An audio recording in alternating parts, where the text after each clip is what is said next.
Once in a while, the cathedral is honored by visits of bishops, archbishops, cardinals from around the world.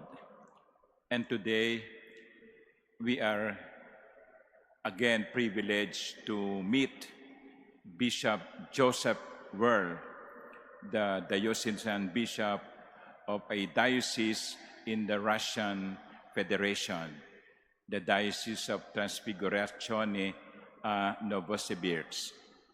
And he's accompanied by his diocesan treasurer, Father Alexander. Unfortunately, Bishop Joseph could not speak English. He does not speak English, only German and Russian. And so, though it is anomalous that I am the one celebrating as a main celebrant, it should be the bishop. He could not do that because of the language problem. And even then, because in spite of this, let us warmly welcome Bishop Joseph and Father Alexander. Welcome to the Manila Cathedral. Welcome.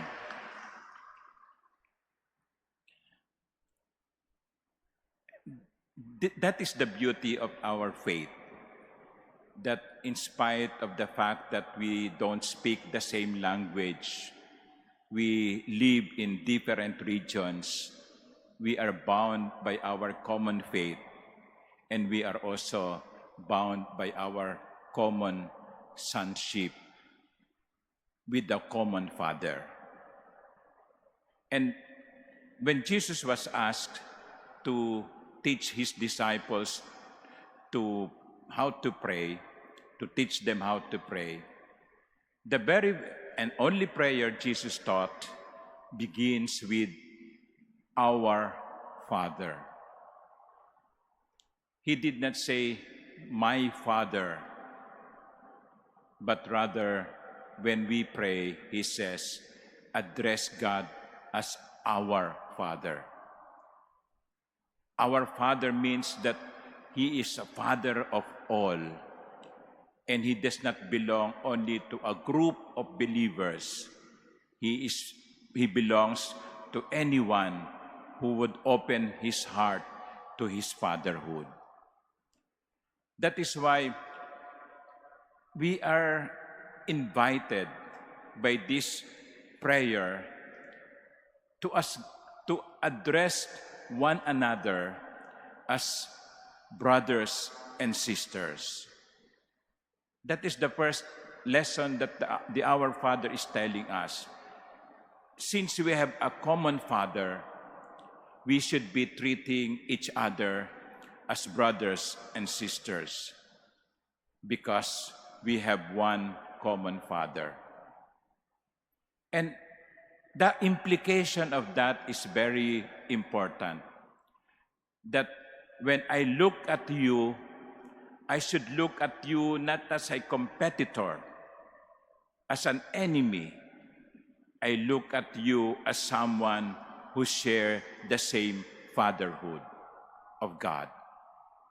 And when you look at me, for example, you should look at me as someone who is above you, but rather someone who walks with you side by side towards the fatherhood of God. Ang ganda po sana, no? Yan ang tunay na unity. Ang tunay na unity ay nagkakaisa sa iisang pagka-Diyos at pagkaama ng Diyos. Kaya hindi tayo dapat nagtuturingan na magkakaaway sapagkat iisa ang ating sinasamba.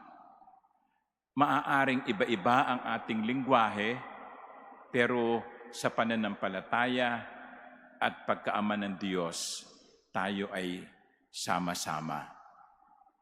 We are brothers and sisters. And therefore also, since we are brothers and sisters, we should have that attitude of welcoming even those who do not agree with us. Not that we